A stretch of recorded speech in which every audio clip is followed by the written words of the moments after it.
Magandang araw, Bagong Pilipinas. Narito ang Police News Express sa oras na ito. Sa tuloy-tuloy na kampanya ng pamahalaan kontra insurhensya, nagpasyang sumuko ang dating miyembro ng Communist Terrorist Group sa mga otoridad sa Barangay Kutkut 2, Tarlac City. Nakibalita dyan si Patrol Woman Digna Jane Malubay.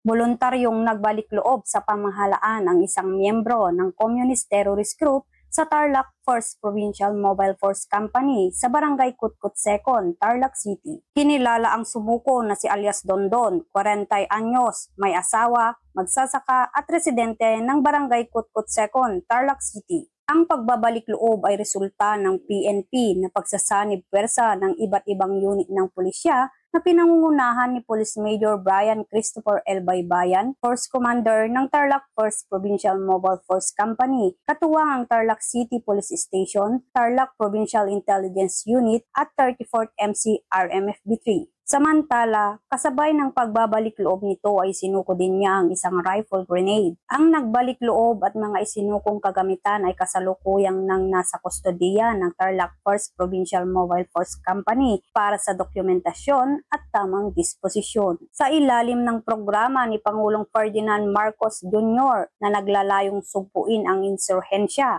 ang pambansang pulisya ay patuloy na hinihikayat ang mga natitira pang miyembro at taga-suporta ng Communist Terrorist Group na magbalik loob sa pamahalaan at samantalahin ang programa nitong ECLIP o Enhanced Comprehensive Local Integration Program tungo sa isang bagong Pilipinas. Mula dito sa gitnang Luzon, ako ang inyong PNN correspondent, Patrol Woman Digna Jane Tenorio Malubay, alagad ng batas, tagataguyod ng Balitang Pulis. Maraming salamat sa ulat, Patrol Woman Malubay.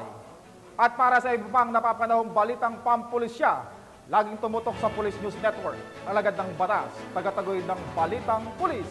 Ako po, si Patrolman Adrian Dayao, nagbabalita para sa Police News Express.